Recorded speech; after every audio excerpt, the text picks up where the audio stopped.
Então, o que é que tá rolando? O que é que tá acontecendo? Um grupo de blogueiras foi descoberto. Foi descoberto por quê? Porque vem de famílias muito ricas. Isso incomodou algumas pessoas no TikTok. No TikTok. Ok? Quem vai trazer essa informação pra gente é ele, Michael Kustor. Fala pra gente, Michael, o que foi que aconteceu? Maxwell, ambata, Maxwell. E o que ela fala aqui? Deixa eu arrumar minha câmera aqui que tá meio de lado. O que ela fala aqui? Fala Ela pra gente. fala basicamente O de que ela fala? famosos brasileiros que vêm de família muito influente, ou mais ou menos influente, né? Os nepotistas, né? Ela basicamente fala isso, né? Pessoas Fala que pra nasceram de gente. famílias super abastardas, né? Que ajudaram no crescimento da sua carreira. E, indireta. Eu tenho uma teoria. Eu tenho uma teoria. Eu tenho uma teoria. Eu tenho uma teoria. Tá ligado? Que eu não sei se faz muito sentido, mas pode ser que faça. Qual que é a teoria? As pessoas ricas ficam mais famosas no Brasil e ficam famosas facilmente no Brasil porque o conteúdo de pessoas ricas é mostrar a sua vida, que é basicamente uma condição de vida que garante mais do que o básico, que é o que é almejado pela maioria das famílias no país. Então você passa a consumir aquilo que você imagina que pode ser seu, o que você poderia experimentar, o que você quer experimentar, que é uma condição de vida que garanta um pouco mais do que o básico. Porque tem gente que vive com o básico, tudo ali direitinho e tal. Classe média baixa, classe média, algumas pessoas na pobreza e as pessoas abaixo da linha da pobreza, que aí já não tem mais o básico, é o que falta o todo dia, que não consegue garantir pelo menos as 3 refeições por dia, entre outros problemas. Então é uma coisa muito complexa da gente analisar, né? A relação entre classes. Mas essas pessoas que têm muito dinheiro, elas mostram que elas têm muito dinheiro e a vida que elas têm, e elas conseguem engajar porque a maioria das pessoas no país, um país majoritariamente composto por pessoas da classe trabalhadora, que precisam cotidianamente, né, ir para o seu trabalho, se prender pelo menos 8, 10 ou 12 horas do seu dia para um trabalho específico, a maioria dessas pessoas olha para aquela vida e pensa assim, nossa, eu poderia viver isso? Ou então olham para aquela vida e dizem assim, é, é possível de viver isso? Isso é verdade mesmo? E tem umas outras pessoas que olham para aquela vida e ficam assim, vai tomar no cu, não é possível. Não é possível. Como é que a gente morre de trabalhar e nunca vai ter uma vida assim e essas pessoas não fazem absolutamente nada e tem? Então eu acho que um jeito de você ascender nas mídias sociais com visualizações, seguidores, engajamento e tal, é o quê? Você ser rico. É um jeito básico. Porque você só vai mostrar a sua vida, e a maioria das pessoas que não são pessoas que dispõem daquele mesmo dinheiro, vão ficar, meu Deus, como eu queria viver isso, tal, tal, tal, tal. Então você já vai ter um engajamento aí garantido. A outra forma é de você caricaturar a pobreza. Ou então de você, a partir do discurso de superação, que é o discurso do mérito, você demonstrar um êxito naquilo que você se propõe de uma forma assim limitada. Então você vai caricaturar a pobreza, que é o conteúdo de humor extremo, que é a pessoa super. Você vai tirar onda com a pobreza, você vai satirizar a pobreza. A gente tem produtores de conteúdo, inclusive, que ficaram muito famosos com isso, ou então satirizar a própria riqueza, a condição do país de maneira geral, de desigualdade do país. A gente tem a Cela e a gente tem o Menzinho que fazem esse trabalho desse jeito, satirizando a riqueza, né? E alguns outros produtores de conteúdo nesse sentido, satirizando a condição que o país vive. Então produzem um certo tipo de humor. E aí você tem os demais conteúdos, mas eu acho que esses, de maneira geral, são os que você consegue obter mais engajamento assim de maneira mais facilitada. E eu acho que a classe, por exemplo, implica diretamente na quantidade de engajamento que você vai ter, a depender do conteúdo que você produza, se for você uma pessoa que disponha do mínimo de dinheiro para poder apresentar aquilo que a maioria das pessoas pretende ou gostaria de ter. Só que eu acho que a gente também gera um problema quando a gente faz isso. Por quê? Porque as pessoas acham que ver é ter possibilidade de acesso. Você acha que você está vendo a riqueza no seu telefone, você tem acesso à riqueza facilitada. E isso, essa grande lacuna de compreensão de que o observar, o ver, não necessariamente implica dizer que você tem acesso àquilo, produz essa coisa, essa relação que foi produzida por causa das mídias sociais, ela produz uma lacuna. E quem que preenche essa lacuna? O coach.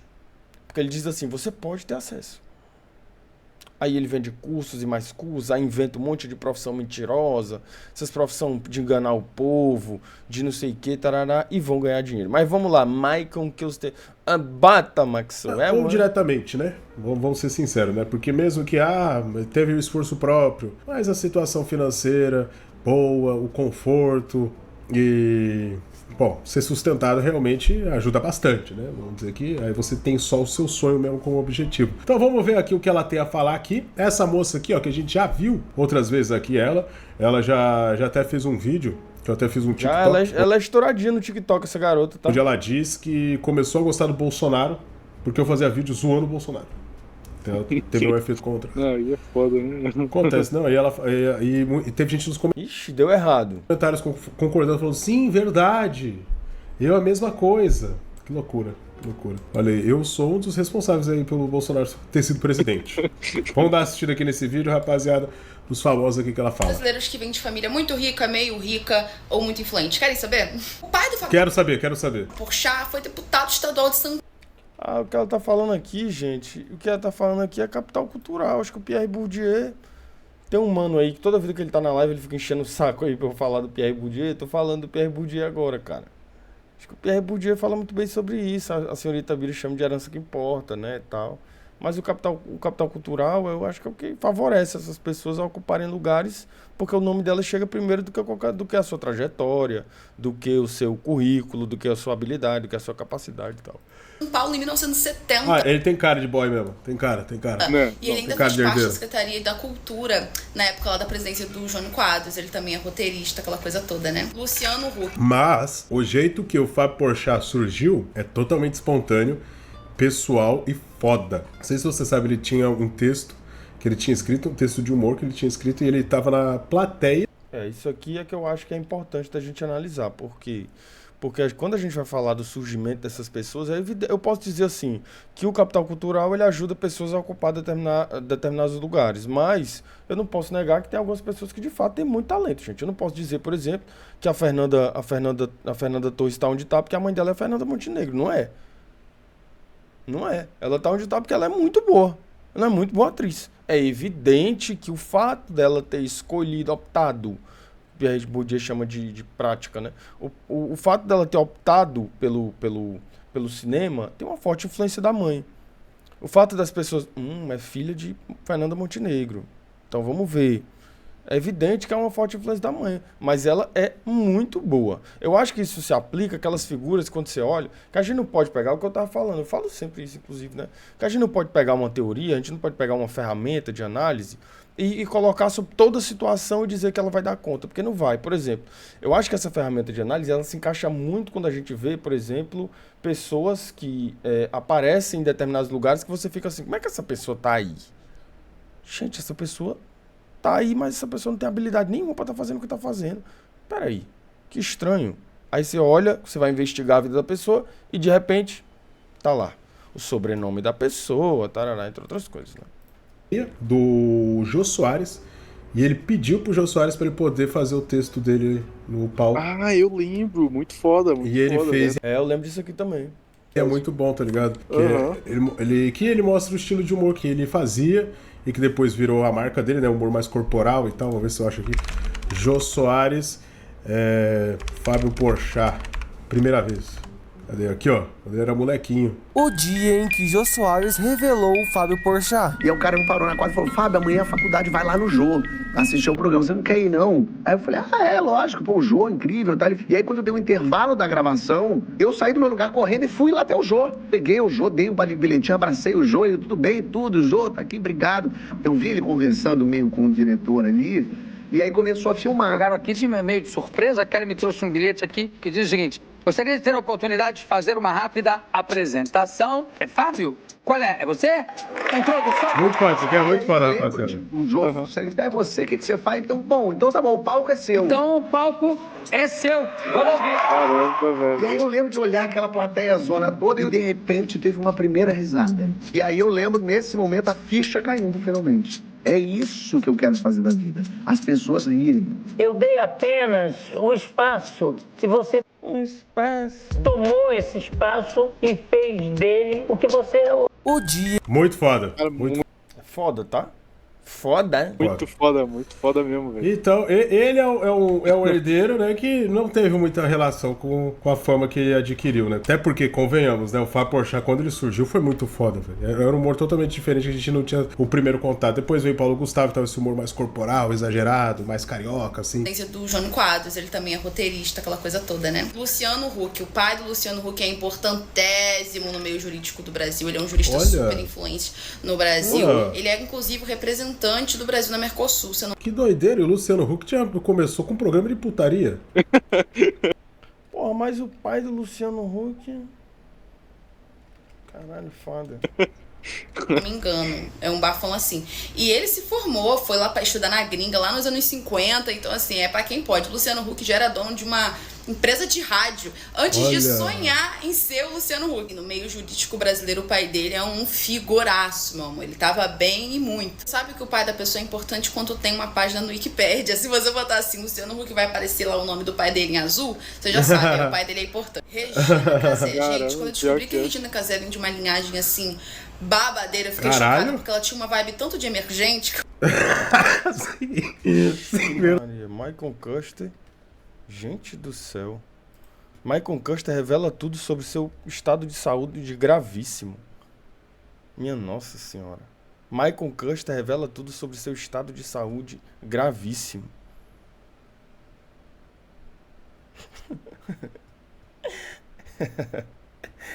Aí, irmão, quem cair no bait? Ai. Covardes! Verdade. Quando eu descobri, eu fiquei chocada. O avô da Regina Casé, ele foi o primeiro a criar um canal de rádio comercial no Brasil. Então, Nossa assim, ele era meio que pioneiro velho. numa rádio como era conhecida nos anos 30. Foi o primeiro a contratar, tipo, cantores, atores fixos, a pagar cachê. Então, assim, ele era o babadeiro. O primeiro a criar jingle de rádio. E o pai dela, que acompanhava o avô dela pouco importante, virou um produtor pouco importante no Brasil. Ele trabalhou na TV Tupi, trabalhou na Rede Globo. Ele adaptou as histórias de Monteiro Lobato para as séries que a gente conhece, o sentido do Pica-Pau Amarelo. E lá, pro finalzinho da vida... Ele era o diretor das relações internacionais da Rede Globo. Trabalhou a vida... Moleque, será que isso aí é uma boa questão, eu acho, mano? Porque ele trabalhou na TV Tupi, mas assim... Será que ele levou madeira até em Tupi, irmão? Tem que ver, cara, isso, tá? Ou será que ele levou ferro até enjoar? Tem que ver isso. Essas coisas a gente tem que analisar direito, porque senão a gente pode estar cometendo um equívoco, né? Não, é que querendo ou não, né? A gente pega também o caso ali do Fábio Porchat, que teve um pai que era intelectual também, que fazia roteiro e tudo mais. A criação, a educação, ela fica diferente. Ele acaba tendo uma educação mais erudita, acaba tendo um toque pela arte maior, tá ligado? Que acaba levando ele pro... Eu acho que depende. Ele acaba tendo essa educação se ele se interessar por isso, gente. Se eu botar... Eu tô dentro da minha casa, tá? Eu coloco, sei lá, o Ludovico Einaudi, que eu acho que é um artista que eu gosto bastante, assim, música clássica e tal. Eu acho que é assim que fala o nome dele, não tenho certeza. Porque é outra língua e tal, então eu não sei direito como falar. Mas eu gosto muito dele. Aí eu ponho isso aqui. Eu acho que isso é uma música... eu tô falando assim, supostamente, tá? Porque, na verdade, o que eu gosto de escutar é o seguinte. Em meu carro não tem porta-luva, tem porta-calcinha. Mas aí eu tô colocando essa música pro meu filho escutar, tá ligado? E aí eu ponho, meu carro não tem porta-luva, tem porta-calcinha. Se ele gostar mais de meu carro não tem porta-luva, mas tem porta-calcinha, talvez eu tenha mostrado essa música, outra música clássica pra ele, não vai fazer diferença nenhuma. Então, assim, não é que você tá exposto a isso, que isso vai diretamente influenciar na forma como você vai gostar das coisas. Por exemplo, meu tio é torcedor do Flamengo. O filho dele é torcedor do Vasco. Qual o sentido que isso faz? Se ele desde criança só vê jogo do Flamengo. Fazia assim, não faz sentido nenhum. Então, a construção do gosto, ela é a construção do gosto é muito complexa, gente. É muito complexa a construção do gosto.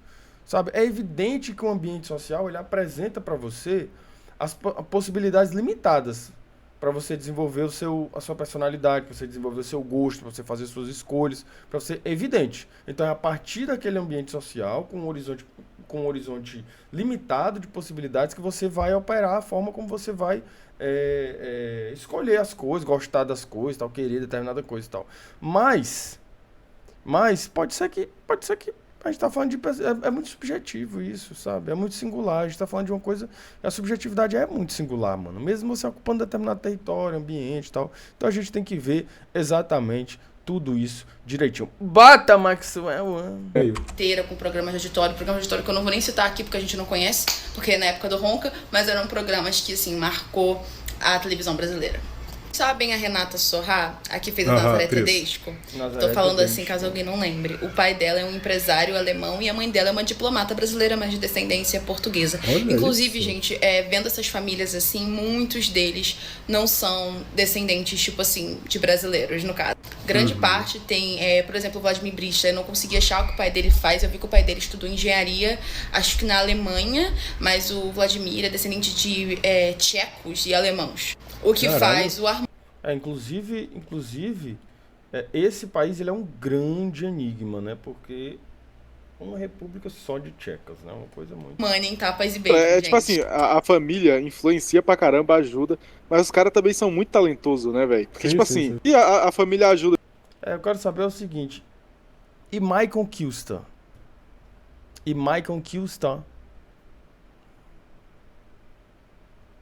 Qual é o capital cultural de Michael Kilster? É o que eu quero saber. Tá ligado? Tudo beleza, mas se o cara não tem talento nenhum, não vai fazer sucesso todo. Exato, porque Não, quantos faz sim, faz sucesso sim, tá? Não ter talento, se você não tiver talento, mas você tiver uma família muito forte, você pode fazer sucesso. Eu acho que tem vários casos aí que a gente vê que isso acontece. Mas eu acho que também tem, enfim... Eles já não tentaram e não conseguiram. É verdade. Parar pra pensar nisso, né? Eu acho que todo herdeiro em algum momento já pensou, ou alguém que tem um pai do meio já tentou entrar no meio, mas viu que, não tem talento, o cara não sabe atuar, não sabe fazer. Não, se bem que tem apresentador é um negócio complicado, porque eu vou ser sincero, eu vou falar um negócio aqui complicadíssimo, tá? Mas eu não vou me segurar, não. A esposa do Boninho, Ana Furtado. A senhorita Ana Furtado, ela apresenta o Grammy e apresenta o Oscar, e a única coisa que eu vou falar a respeito disso é o seguinte: eu acho que ela não sabe muito bem do que ela tá falando. Rapaz, tu sai de problema, rapaz. Não entra em problema, rapaz. Vamos lá. A Lília Cabral, por exemplo, ela é filha de um italiano com uma portuguesa. Enfim, essas pessoas que são muito famosas no Brasil, principalmente as brancas, elas quase sempre vêm de famílias europeias, tipo assim, o pai e a mãe, esses eram tipo europeus de verdade, não os europeus do sul, mas que o pai e a mãe vieram da Europa e foram criados aqui, ou o avô veio da Europa, enfim, e quase sempre vem de família ou não abastada ou elite, né? Tem gente que não vem da elite, que o pai é, sei lá, um advogado super renomado, a mãe é uma médica, uma artista plástica, algo assim, tipo Adriana Esteves? Isso, A Adriana Esteves, a esposa do Vladimir Brista, o pai dela é um médico e a mãe dela é uma artista plástica. Então, assim, pobre a gente sabe que não era, né? E tem os mais, como o Luciano Huck e o Gregório do Vivier, que a família criou praticamente o Rio de Janeiro inteiro, enfim. Acho que vocês gostariam de saber. É uma informaçãozinha que eu acho. A família do Gregório do Vivier criou o Rio de Janeiro? Como assim, cara? Muito fã. Porque nesse meio artístico, se você não é alguém com um sobrenome bem babadeiro, vai ser difícil de você conseguir vingar, viu? Mas se falar tem que isso se esforçar eles, muito, falar, hein? Não. Cupom Eu covarde não na usei o sobrenome Growth, pra você tem chegar em lugar desconto. nenhum. O produtor da novela que eu estrei era sim meu padrinho, mas eu consegui por talento. Ai. E essa moça aqui, ó. Essa moça aqui. E do lado do TikTok. Deixa eu ver o TikTok aqui. Não aparece o arroba dela aqui, né? Postaram sem botar o arroba da moça. Até ali, ó, TikTok, @. Verdade. Mas foi porque ela cobrou, viu? Né? Ficou sabendo disso? Postou aí, ó. As páginas grandes, já tive vários problemas, inclusive, gente, com páginas grandes, porque eles pegam seu vídeo, eles geram engajamento pra caralho com seu vídeo, e nem seu arroba eles dão, viu? Só gerando engajamento com seu vídeo, não dão seu arroba, é foda. 6 horas depois. Ela foi lá, a moça, ela postou lá, falou assim: quem que é a TikToker? Não, mas essa moça faz uns conteúdos muito bons, assim, explicando as coisas, falando, dando opinião, assim, e de cultura pop, que é um tipo de conteúdo top, fácil, simples, muito foda. Os impactos de crescer na pobreza e como o artista rico que vê na pobreza é explorado. Conteúdo foda, rapaziada. E olha, vou ser sincero, né? Eu não sou herdeiro, né? Mas se a gente ficar medindo privilégios, é foda também. Porque beleza, eu nasci numa situação ruim, mas teve gente que ascendeu numa situação pior do que a minha. E teve gente que ascendeu numa situação pior do que a pessoa que estava abaixo. E assim vai sucessivamente até... Não, a gente tem que problematizar determinado. Eu acho que assim, alguns lugares a gente precisa problematizar. Em especial quando esses lugares eles passam a implicar diretamente na forma como a gente vai experimentar o nosso cotidiano. E aí eu acho que esse é o ponto. Mas assim, há uma diferença enorme entre você fazer uma análise e você disputar pra ver quem é que tá mais fudido, né? Pelo amor de Deus, né? E aí é foda. Que vai o cara que tava morando na rua e quase se matou e conseguiu virar um bilionário, tá ligado? Sempre vai ficar nessa, né? Sempre vai ficar nessa. Alguém sempre vai estar pior. E ninguém, né? Tem... Como é que eu posso dizer? Pô, se eu quero ser ator, é realmente isso que eu quero, e eu tenho pais que podem me ajudar nessa situação, pô, eu vou usar das oportunidades que eu tenho. Ou não também, né? A pessoa pode pensar consigo próprio assim, não, eu vou tentar dar pelas minhas próprias pernas. Mas é a grande situação do seguinte, né? Se não for... é foda, né? Porque eu fico colocando esse argumento, né? Se não for bom, as pessoas não vão gostar. Mas de fato o cara não vai conseguir ser protagonista da novela das 9 da Globo, sendo simplesmente herdeiro, não tendo nenhum talento. Vai ser muito difícil. Eu acho que, inclusive, a gente pode pensar aqui também, sabe no quê? No fenômeno das blogueiras, gente, que é um tipo de novo capital, né? Que, assim, tem várias blogueiras, a gente tá vendo a televisão, por exemplo, agora incorporar para o programa de esportes o Bruno, Fred, que é o ex da Boca Rosa, tá ligado? Da Talarica Bildia. O Bruno, a Rafa Kalimann foi pra televisão, a Jade Picão foi pra televisão também, tá ligado? Então tem um novo capital aí que tem operado de forma decisiva na ocupação desses lugares de importância na TV, assim, de importância no sentido de muitas pessoas assistirem, de muitas pessoas verem.